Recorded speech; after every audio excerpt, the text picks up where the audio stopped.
जय गुरु जी संगत जी। जय गुरु जी। शुक्राना गुरु जी। अनंतम अनंतम शुक्राना गुरु जी।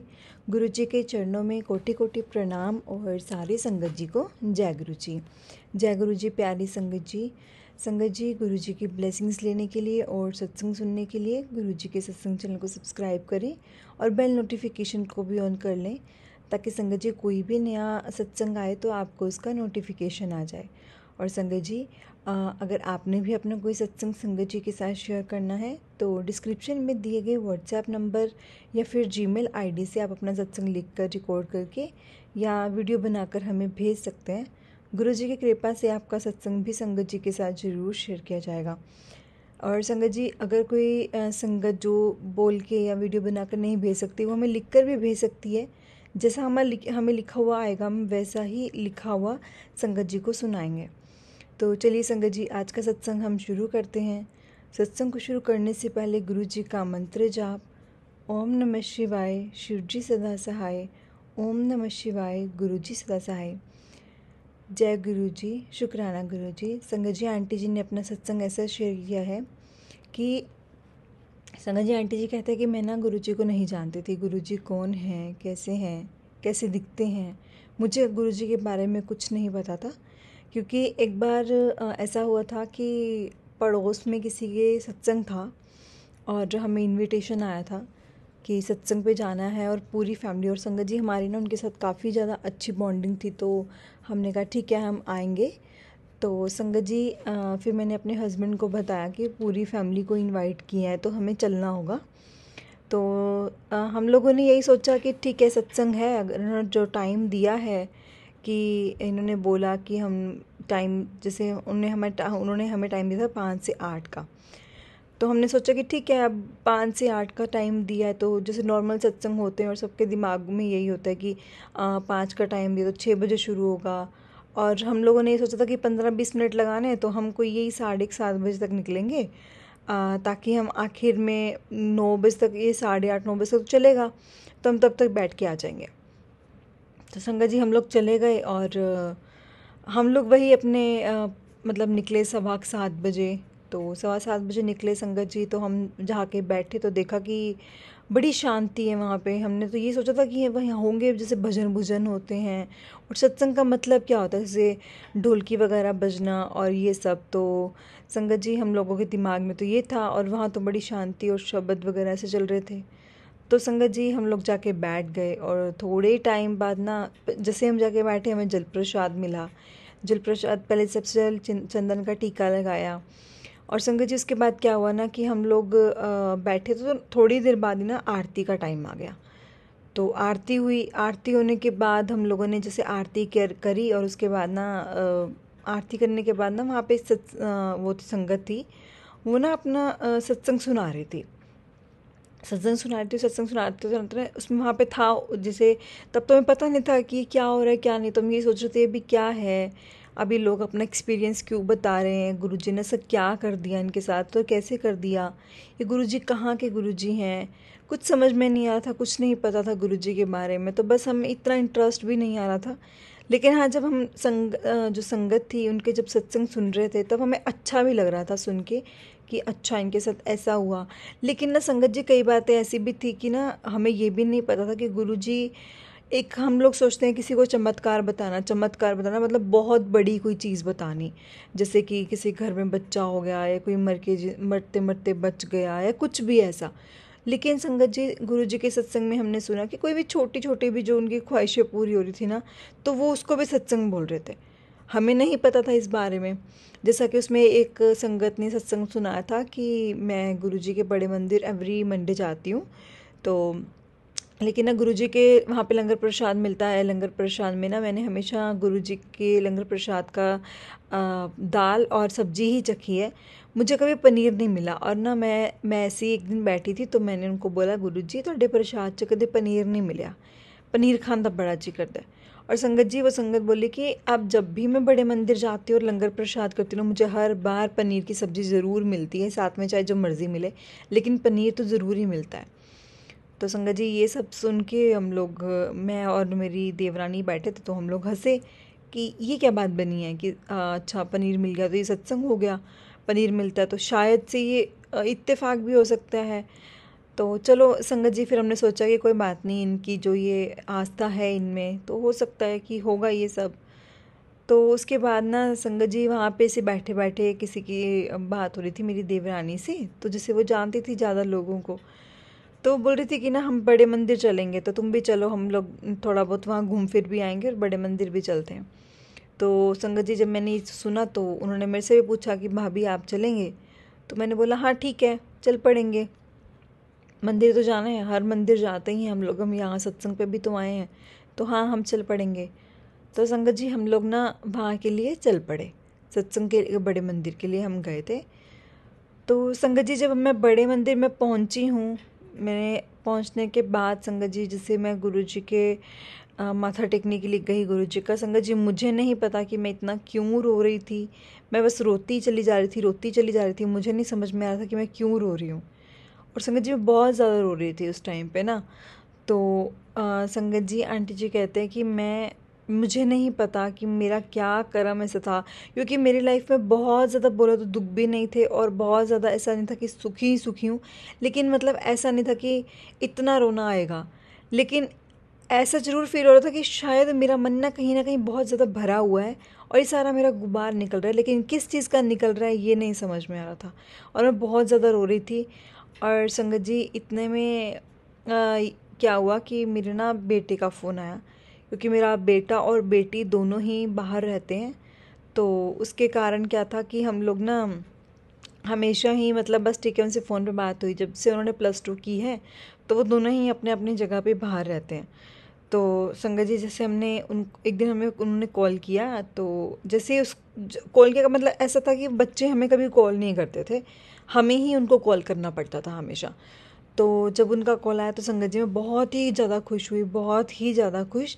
लेकिन संगत जी वहाँ ना जब मैं फ़ोन उठाने की ट्राई कर रही थी तो मुझे एक संगत ने बोला कि नहीं आप फ़ोन मत उठाइए, जब आप बाहर जाएंगे तब आप फ़ोन यूज़ करना। तो मैंने ठीक है, मैंने फ़ोन छोड़ दिया, क्योंकि कहीं ना हर किसी के रूल्स होते हैं कुछ ना कुछ। तो मैंने कहा ठीक है कोई बात नहीं, मैं फिर से बाद में कर लूँगी। तो संगत जी इतने में क्या हुआ, मेरी ना बेटी की भी मिस कॉल। और संगत जी तो मेरे को इतना मतलब चमत्कारी लग रहा था ना, इतना ज़्यादा चमत्कारी लग रहा था कि कैसे हो सकता है अभी बेटे का फ़ोन आया, अभी बेटी का कॉल आ रहा है। एक तो मेरे को मन में टेंशन भी हो गई कि यार कुछ बात तो नहीं है जो इन दोनों ने आपस में की हो और कुछ हुआ हो ऐसा जो वो मुझे बताना चाह रहे हो, लेकिन मैं फ़ोन नहीं उठा पा रही। तो मन में एक ऐसी बेचैनी अलग चल रही हुई थी कि सब ठीक हो सब ठीक हो, लेकिन फिर एक तरफ सोचा कि नहीं अब सब ठीक ही होगा, क्या पता उन्हें मेरी कभी याद आ गई हो तो इसलिए मुझे उन्होंने कॉल किया हो। तो संगत जी फिर क्या हुआ, मैं जैसे मंदिर से बाहर निकली तो मैंने गुरुजी की आज्ञा एक तरफ से मैंने अंदर से ही गुरुजी से आज्ञा ली, तो ऐसा लगा कि ठीक है गुरुजी ने बोला जाओ अब जा सकते हो। तो संगत जी मैं बाहर पहुंची हूँ, तो बाहर पहुंचने के बाद मैंने अपने बच्चे को कॉल किया, तो ठीक है उन्होंने मुझसे हाल चाल पूछा और ये सब तो हो गया। मैंने फिर अपनी बेटी को कॉल किया, उन्होंने मुझसे हाल चाल पूछा, तो एक तरह से ये हुआ कि टेंशन निकल गई कि नहीं अभी ऐसे कोई बात तो नहीं है कि कुछ टेंशन लेने वाली बात हो। तो संगत जी ठीक है, मैं वहाँ से मंदिर से निकली, माथा टेका और रोई भी बहुत, और मैं ना घर आके फिर से गुरु जी के सत्संग और ये सब सुनने लग गई। तो संगत जी मैंने ना गुरु जी के सत्संग सुनते सुनते एक आंटी का सत्संग सुना, जिसमें उन्होंने बोला था कि अगर आप गुरु जी के सत्संग में हैं तो सबसे पहले तो गुरु जी के दिव्य वचनों में एक वचन ये है कि आप अगर मेरे पास आते हो तो बाहर जब चप्पल उतारते हो ना अपनी ईगो भी वहीं उतार के आया करो। तो संगत जी दूसरा एक मैंने ये चीज़ सुनी थी कि वहाँ पे उस संगत ने बोला था कि अगर आप लोग सत्संग सुन के जा रहे हो और बीच में अगर आपके पास किसी का फ़ोन आ रहा है तो मतलब ये सोचो कि आपकी जो ब्लेसिंग्स होंगी ना वो सब उसी को चली जाएंगी, जो भी आपको सत्संग के द्वारा ब्लेसिंग्स मिल रही होंगी। अगर आपने अपने घर वालों को ब्लेस करना है तो इसका मतलब ये था कि अगर आप जैसे सत्संग सुन के घर जाने लगते हैं ना, तो सबसे पहला काम यही करना चाहिए कि आपको अपने परिवार में फ़ोन करके उनको बताना चाहिए या हालचाल पूछना चाहिए। चाहे सिर्फ आप जय गुरु जी बोल के फ़ोन काट दो या फिर हालचाल पूछ के फ़ोन काट दो, लेकिन एक बार उनको फ़ोन ज़रूर करना चाहिए, ताकि जो ये ब्लेसिंग्स हैं और कहीं ना जाके हमारे परिवार वाले हमारी फैमिली मेम्बर्स ब्लेस्ड हों। तो इसीलिए संगत जी हमेशा उन्होंने बोला कि जो भी है आप लोग इधर ही अपना सत्संग जो है अपने फैमिली को भी बोला करो। अगर हाँ सत्संग में जब कोई संगत सत्संग सुनाती है और अगर आप वो संगत को जाके अपने फैमिली वालों को बताते हो ना, संगत जी इससे बड़ा कोई सत्संग नहीं है। क्योंकि गुरु जी कहते हैं सत्संग सुनने वाले का और सत्संग सुनाने वाले का दोनों का ही कल्याण होता है। ऐसा नहीं है कि जो सत्संग सुना रहा है उसी का कल्याण होगा या जो सुन रहा है उसी का होगा, तो दोनों का ही संगत जी इसमें कल्याण होता है। तो फिर जब मैंने ये सुना कि ठीक है सत्संग सुनने वाले का भी कल्याण होता है, तो मैंने ना संगत जी सत्संग बहुत सुने। गुरु जी का नित्य नियम बना लिया कि एक बार तो मैंने सत्संग सुनने ही सुनने हैं, और एक दो बार मैंने जैसे गुरु जी के दिव्य वचन भी सुने, और उसके बाद मैंने गुरु जी के जो मैं 108 मंत्र जाप है मैं वो भी सुनती थी। और हमेशा ऐसे मैंने साथ साथ गुनगुनाते रहना और सत्संग को पूरे गौर से सुनना। स्टार्टिंग में तो इतना इंटरेस्ट नहीं था, तो मैं हमेशा छोटे छोटे सत्संग को सर्च करती थी कि छोटे सत्संग होंगे तो बेस्ट है कि मैं वो सुन लेती हूँ। तो धीरे धीरे संगत जी फिर ना मुझे ऐसा फील होने लग गया कि जो भी मैं मन में सोचती हूँ ना मुझे उसके जवाब मिलते हैं इन सत्संगों के द्वारा। तो मुझे कभी ऐसा नहीं सर्च करना है कि हाँ ये इतने मिनट का सत्संग है तो मुझे इतने मिनट वाला ही सुनना है। तो संगत जी जैसा भी मेरे सामने आता, तो अगर मेरे साथ तो यही होता कि जो मेरे मन में सवाल चल रहा है ना उसके रिलेटेड ही मुझे सत्संग आएगा सामने, और मैं संगत जी से पूरा सुनती हूँ। तो आप मानेंगे नहीं कि मुझे कितने सवालों के जवाब मिलते हैं। तो संगत जी एक बस मन में गुरु जी के जब भी सत्संग में जाना या बड़े मंदिर जाना, तो मन में सिर्फ एक ही ख्वाहिश होती है कि गुरु जी अगर हो सके ना तो इस आने वाले बुढ़ापे में मैं और अपने बच्चों के साथ एक बार रह लूँ। क्योंकि बेटे के साथ रहना फिर भी पॉसिबल था एक टाइम पे कि कोई बात नहीं, जब हम लोग इकट्ठे होंगे या जब इनकी शादी हो जाएगी तो शायद हम उनके पास चले जाएंगे। तो संगत जी उनके साथ फिर भी पॉसिबल था, लेकिन बेटी के साथ तो रहना पॉसिबल नहीं होता ना, क्योंकि बेटी ने तो एक टाइम पे अपने घर चले ही जाना है। तो बस मन में यही होता था कि नहीं मैं अपने बच्चों के साथ रहना शुरू करूं, मेरे बच्चे मेरे पास आएँ। लेकिन संगत जी एक आप ऐसा कह सकते हैं कि शायद बच्चों को नहीं थी इतनी अटैचमेंट हमसे, हम पेरेंट्स से, बस उनको था कि नहीं हमें लाइफ में कुछ करना है, कुछ बनना है। वो भी गलत नहीं थे, लेकिन संगत जी हम लोग बस यही तरसते थे क्योंकि हमारी फैमिली बड़ी फैमिली नहीं है, हम सिर्फ 2-3 ही मेंबर्स थे। तो जिसमें जो सास थी वो भी नहीं थी अब। तो संगत जी अब बच्चे ही थे और को घर में कोई और चीज़ नहीं थी जिनके साथ हम दिल लगा सकें, कुछ था नहीं ऐसा। तो बस मन में ये होता था कि बच्चे होते तो शायद बहुत अच्छा होता, बच्चे तो बहुत अच्छा होता। और संगत जी जैसे जैसे मैं गुरु जी के सत्संग सुनती थी ना उसमें हमेशा ये होता था कि जो तुम मांग रही है ना वो तो कुछ ज़रूर मिलेगा, लेकिन टाइम लगेगा। और मैं ना हमेशा ये सोचती थी यार टाइम लगेगा कोई बात नहीं, कितना टाइम, पर ऐसा ना हो कि मुझे इतना टाइम लग जाए कि मेरी बेटी की शादी की तैयारियां ही हम करने लग जाएं और उनकी शादी करीब आ जाए और मैं ना रह पाऊँ उनके साथ। और संगत जी मैं बस मन में ये सोचती थी गुरु जी मुझे इस बात का जवाब दे दीजिए कि कितना टाइम मुझे वेट करना पड़ेगा, मैं कितना टाइम वेट करूं। तो लेकिन संगत जी मुझे आप मानेंगे नहीं कभी जवाब नहीं मिला इस चीज़ का कि मैं कितना टाइम वेट करूं या कुछ। तो एक बार क्या था कि गुरुजी की महासमाधि वाले दिन मुझे ऐसे ही फिर से सामने आया कि बस इंतज़ार कर, बहुत चंगा होने वाला है। तो बस संगत जी मैंने मन में सोचा गुरुजी मैं तो बहुत टाइम से ही वेट ही कर रही हूँ, तो अब भी वेट कर लेते हैं, कोई बात नहीं, देखते हैं अभी क्या होगा ऐसा। तो संगत जी जब मैं ऐसा एक बार घर पे गई अपना, तो सत्संग के बाद, क्योंकि उस टाइम पे उस दिन ना संगत जी बहुत सत्संग रखे हुए थे अलग अलग संगत के घर में, तो मैं 3 सत्संग अटेंड करके आई थी। तो संगत जी आप मानेंगे नहीं, तीनों में मुझे एक ही चीज़ मिली थी, बस कुछ सरप्राइज़ मिलन आ रहा है, इंतज़ार ख़त्म होने वाला है, थोड़ा बहुत इंतज़ार और कर ला, मतलब ऐसा ऐसा कुछ करके। तो संगत जी मैंने ना सोचा कि ठीक है कोई बात नहीं, अब जितना इंतज़ार करना होगा हम कर लेंगे, अब इतने साल से कर रहे हैं तो इतना इसको क्या है।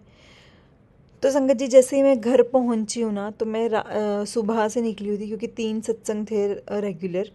तो जैसे ही मैं घर पहुंची हूँ तो मेरी बेटी घर पे आई हुई थी, और मैंने उनसे पूछा कि क्या हुआ। जब मैं घर गई तो मैं बहुत शॉक्ड रह गई, ये ऐसा कैसे हो गया कि ये एकदम से अचानक कैसे घर पे वापस आ गई। तो संगत जी मैंने पूछा उससे कि ये क्या तुम एकदम से कैसे घर पे आ गई हो वापस, तो ना तुमने हमें इन्फॉर्म किया, ना कोई फ़ोन, ना कुछ और। तो संगत जी उन्होंने बोला कि नहीं बस अब मैं वैसे ही आ गई और कुछ दिन ही रहूँगी। तो संगत जी मुझे नहीं समझ में आया कि क्या बात थी, इसने ऐसा क्यों बोला। एक तरफ तो मन में इतनी बेचैनी भी चल रही थी कि सब कुछ ठीक तो है ना इनके साथ, मतलब ऐसा कुछ हुआ तो नहीं जो मुझे ये बता ना पा रही और एकदम से अचानक से घर आ गई। तो संगत जी 2 दिन बीते, 3 दिन बीते, तो मैंने अपने बेटे से भी इस बारे में बात की। तो मैंने क्या पता उसको कुछ मालूम हो इस चीज़ को लेकर के कि ये घर पे क्यों आ गई एकदम से वापस। लेकिन संगत जी बेटा भी बोलता कि नहीं मम्मा मुझे कुछ नहीं पता इस बारे में। मुझे तो ऑल्दो ये भी नहीं, इतना एक बार इसने बोला ज़रूर था कि मैं घर चली जाऊँगी, लेकिन मैंने उस पर गौर नहीं किया कि घर क्यों जाना। तो संगत जी मैंने ना फिर हिम्मत करके 3 या 4 दिन बाद मैंने फिर से अपनी बेटी से ही बात की कि बेटा तुम लोग इतनी अचानक से तुमने आ गई हो और तुम्हारी जॉब भी पीछे से ख़राब हो रही है, क्या तुम लीव्स वगैरह लेके आई हो, क्या तुम्हारी तबीयत ठीक है, कुछ हुआ तो नहीं। मतलब जो भी माँ, एक माँ के मन में जो सवाल होते हैं वो सारे संगत जी मैंने उसके सामने खड़े कर दिए कि क्या हुआ क्या ऐसा कि जो तुम अचानक से आ गई। तो संगत जी उसने पहले ही कुछ नहीं बताया। तो फिर जब मेरे पति घर आए तो मैंने उनको बोला कि आप पूछ को बताओ मुझे। तो वो मेरे पति भी ऐसे लाइटली ले रहे थे इस चीज़ को कि कोई बात नहीं, फिर क्या हुआ, बच्चा है, शायद घर आने का मन होगा, तो वो आ गए। तो संगत जी लेकिन मेरे मन में बहुत बेचैनी थी। मैंने सोचा कि नहीं कुछ तो है, और मुझे बहुत टाइम से ये कोट्स भी मिल रहे थे कि नहीं तेरा इंतज़ार ख़त्म। तो इंतज़ार तो संगत जी ख़त्म हो गया, लेकिन मेरी बेचैनी बहुत ज़्यादा बढ़ चुकी थी उस टाइम पे। तो संगत जी उसने ना मुझे अगले दिन अगले से अगले दिन मुझे उसने बताया कि मम्मा कंग्रेचुलेशंस, मैं यहीं पे ही अब जॉब करूँगी, क्योंकि मैंने वहाँ वाली जॉब में रिज़ाइन दे दिया था, मेरी किसी से झगड़ा हो गया था। तो उसी टाइम पे मैंने यहाँ के लिए अप्लाई कर दिया था और मुझे ये पूरा बिलीव था कि मैं अब यहाँ पे मेरा सिलेक्शन हो जाएगा, इसीलिए मैं यहाँ वापस आ गई थी। और अब मेरे को यहाँ पे सेलेक्ट कर लिया गया है, मेरा ऑनलाइन जो था मेरा इंटरव्यू वगैरह हो चुका था। संगत जी एक बार तो ये बात सुन के मन में इतनी शांति मिली कि ठीक है, बहुत अच्छा हुआ कि मेरी बेटी मेरे पास आके रहेगी, यहीं जॉब करेगी, मेरे साथ रहेगी, मैं उसको अब अपने पास रख पाऊँगी। लेकिन फिर मुझे ये था कि इसकी लड़ाई क्यों हुई।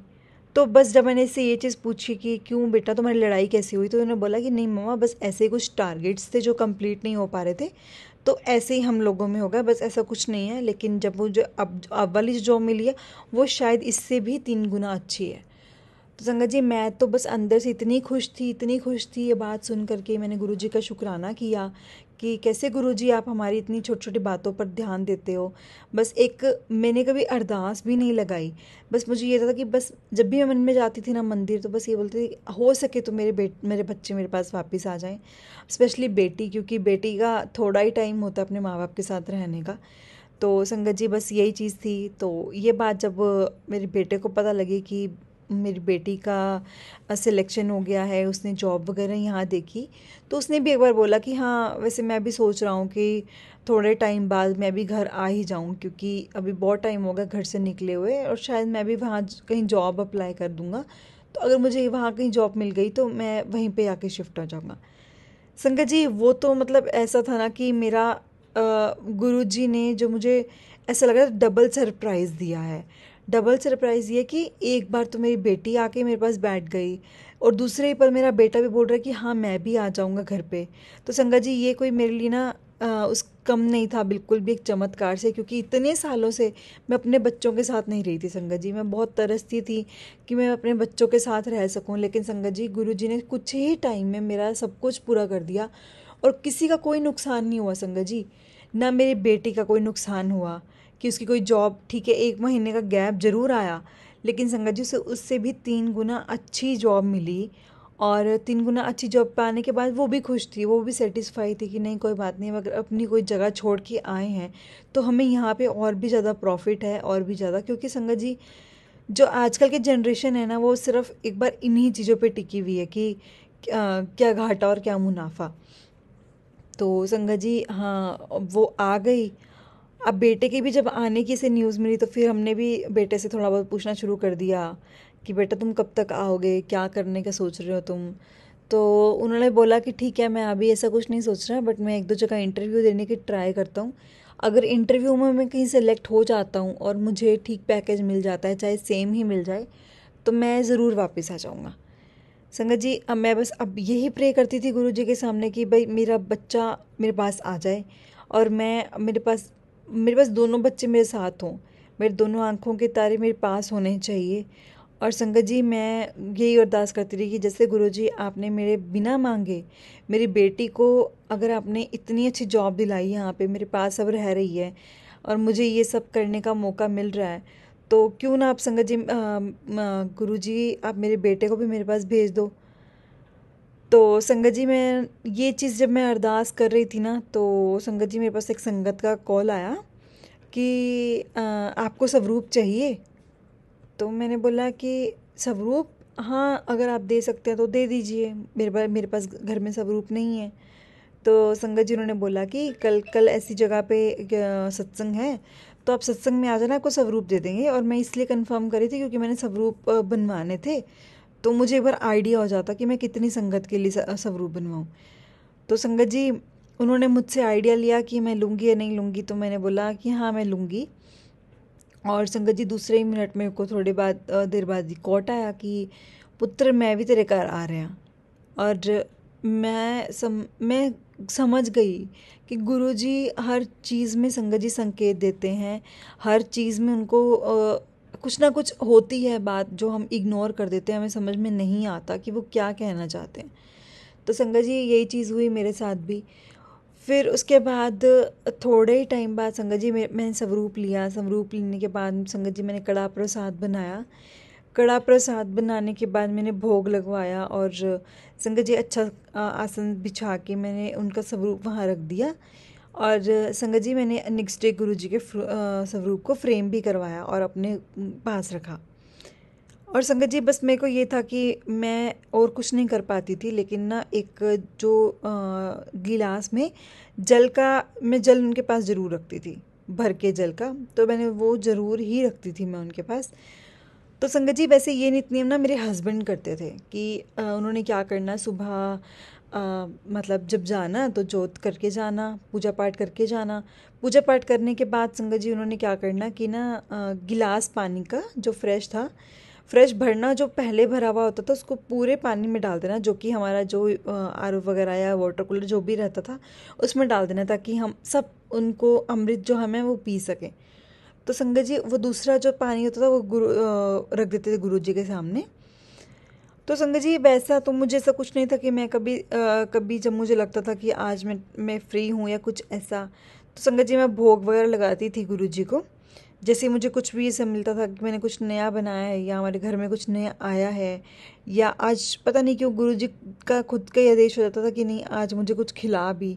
तो संगत जी मैं ना ऐसे ही जाती थी, तो मैं ऐसे ही मतलब 2 बार गई, तो मैंने उनको खिलाया। तो संगत जी उसके बाद क्या हुआ, एक दिन जब मैं बैठी तो मैं ना ऐसे बैठी बैठी सोच रही थी कि क्यों ना गुरु जी के लिए कुछ बनाया जाए, क्यों ना उनको कुछ आज भोग लगाया जाए।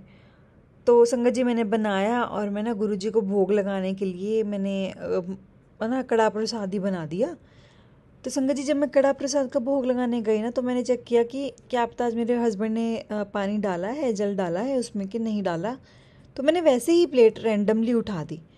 तो रैंडमली प्लेट उठाई क्योंकि मुझे पता था अंदर से कि मेरे हस्बैंड कभी भूलते ही नहीं है इस चीज़ को, उनका ये नित नियम बना हुआ है। तो संगत जी आप मानेंगे कि उसके अंदर ना मुझे एक गुलाब की पंखुड़ी दिखी। तो जब वो मैंने देखा तो मैं बहुत हैरान हुई कि ये कैसे हो सकता है कि एक गिलास है, बंद है, जिसको ढका हुआ है, उसके अंदर एक गुलाब की पंखुड़ी। तो संगत जी मैं ना इतनी ज़्यादा शॉक भी नहीं हुई कि मैंने सोचा कोई बात नहीं, हम वैसे भी गुरुजी को रोज़ाना ही गुलाब का जैसे हमें मिलता है कहीं से भी, तो हम गुरुजी को चढ़ाते हैं, तो शायद कुछ ऐसा होगा, तो मैंने ये चीज़ इग्नोर कर दी। लेकिन संगत जी इग्नोर करने वाली चीज़ नहीं थी, क्योंकि मेरे हस्बैंड जो डेली यही चीज़ करते थे वो फॉर श्योर ये नहीं डालेंगे। और बस मुझे ये था कि मैंने बेटी से कंफर्म करूं कि क्या ये उसने तो नहीं किया, या वैसे ही जब जैसे पता है गुरुजी को गुलाब बहुत पसंद है, तो शायद उन्होंने एक पेटल डाल दिया हो उसके अंदर। तो संगत जी जब मैंने अपनी बेटी से पूछा तो वो बोलती नहीं मम्मा मैंने ऐसा कुछ नहीं किया, और इनफैक्ट मैं तो कल जल्दी सो गई थी और मैं अभी उठी हूँ लेट, तो मुझे नहीं पता कि ये हुआ भी कैसे। तो संगत जी फिर मैं शांत हो गई, और मैं रात को जब मेरे हस्बैंड आए तो मैंने उनसे पूछा कि ऐसे ऐसे करके मेरे साथ हुआ है, और जल में आपने कुछ डाला था? जिसमें मैंने ऐसे ही पूछा तो कहते जल में क्या डालना था, कुछ डालना था? तो मैंने बोला कि नहीं, कुछ डालना नहीं था, आपने कुछ डाला था? तो कहते नहीं, बस जैसे मैं जल चढ़ाता हूँ मैं वैसे चढ़ा के चला गया। तो संगत जी मैंने ना उसके बाद अपने हस्बैंड को सारी बात बताई कि ऐसे करके मैं भोग लगाने के लिए उठी, तो संगत जी मैंने देखा कि उसमें ना पानी के अंदर जो जल रखा हुआ है हमने, उसके ऊपर ना एक रोज़ का पेटल है। तो वो मेरे हस्बैंड ने यकीन नहीं किया कि नहीं, ऐसा थोड़ी ना हो सकता है कि एक बंद गिलास के अंदर रोज़ का पेटल कैसे आ सकता है। तो संगत जी मैंने बोला कि नहीं, ये हुआ है और ये हमारे गुरुजी का चमत्कार है। तो संगत जी मैं यही सोच रही थी कि गुरु मेरे मतलब हस्बैंड भी इतने शॉक्ड, मेरी बेटी भी शॉक्ड कि ये तो सब तरफ से मना हो रही है, लेकिन ये कैसे हो सकता है। तो संगत जी फिर मैंने एक संगत को कॉल किया, मैंने उनको सब चीज़ बताई, और उन्होंने मुझे बताया कि ये बहुत अच्छी ब्लेसिंग्स है आपके लिए, और ये जो जल प्रसाद में जो रोज़ का पेटल आया ना, वो जल प्रसाद आप सब ग्रहण करना। तो संगत जी हमने ऐसा ही किया। लेकिन अब मेरा बेटा यहाँ नहीं था, बट मैं चाहती थी कि मेरे बेटे को भी ये जल का प्रसाद उनको मिले। तो संगत जी मैंने ना उसकी फ़ोटो के सामने जो एक लगा हुआ था हमारे फ्रेम, तो फैमिली फ्रेम में मैंने उसकी फ़ोटो के सामने ना वो पानी का छींटा उसके मुंह पे लगा दिया। तो जब मैंने मुंह पे लगाया ना संगत जी, तो मुझे ऐसा लगा अंदर से कि नहीं, वो अब इसके ना सच में उसको लगा है। तो मुझे एक मन में एक संतुष्टि हो गई कि नहीं, अब ठीक है, अब मैंने उसको लगा दिया है, तो अब वो उसने फॉर श्योर पी लिया होगा, गुरुजी ने कुछ ना कुछ ऐसा करवा के पी ही लिया होगा। तो संगत जी मैं क्या देखती हूँ कि थोड़े टाइम बाद ना मेरी बेटी उसको वीडियो कॉल करती है, क्योंकि उसका कोई पार्सल आना होता है। तो संगत जी जिसका कोई पार्सल आना, तो वो कॉल करती है कि ऐसा ऐसा पार्सल आएगा या कुछ, उसने उसको एड्रेस पे करवाया होता है डिलीवर। तो संगत जी मैं देखती हूँ कि ना मेरे बेटे की ना जो टी शर्ट थी वो गिल्ली हुई पड़ी थी। तो मैंने उसे पूछा कि ये क्या, तेरी टी शर्ट जो है ऐसे इतनी गिल्ली कैसे हो रखी है, जब उसने हमसे भी हाय हेलो किया। तो वह कहता पता नहीं मुझे क्या हुआ, मैंने पानी पिया था और पानी ज़्यादा भर भर गया मुंह में, और उसके कारण ना मेरी टी शर्ट के ऊपर भी सारा पानी गिर गया। तो संगत जी ये गुरुजी की ब्लेसिंग्स ही थी, ऐसा कुछ नहीं था कि उसके पानी पीने के कारण वो गिरा और ये सब, क्योंकि मैंने गुरुजी का यहाँ से गुरुजी के जो जल प्रसाद का छींटा उसके मुंह पे लगाया था, उसकी फ़ोटो को, और संगत जी गुरुजी ने खुद से उसे जाके पूरी की बॉडी बॉटल पे लाई है। और ये गुरुजी का बहुत बहुत शुक्राना है कि मेरे बेटे को भी वहाँ बैठे बैठे ब्लेस किया।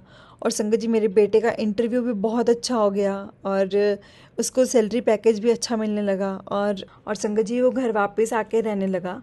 और संगत जी चाहे देर से ही सही, लेकिन मेरे दोनों बच्चे अब मेरे पास रहते हैं, और मैं बहुत ज़्यादा खुश हूँ, और पल पल गुरुजी का शुक्राना करती हूँ कि कैसे गुरुजी ने मेरी छोटी सी बात, मतलब जो कि मुझे पॉसिबल नहीं लग रही थी कभी कि मेरे कभी मैं बच्चों के साथ रह भी पाऊँगी।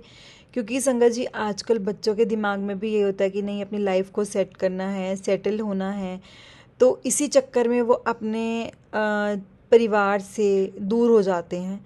तो संगत जी मुझे बस यही था कि मेरे बच्चे मेरे पास वापस आ जाए, और संगत जी गुरुजी ने मेरे बच्चों को मेरे पास वापस भेज दिया, और संगत जी बहुत अच्छा करके, लाइक उनका फ्यूचर भी बहुत अच्छा सिक्योर, ब्राइट और सिक्योर हो गया, और वो मेरे पास भी रह रहे हैं, मैं उनकी देख रेख भी अपनी आंखों के सामने कर सकती हूँ, और वो मेरे हर दम मतलब सामने रहना, उनकी आवाज़ सुननी, उनकी देखनी, उनकी नोक झोंक देखनी मुझे बहुत अच्छी लगती है।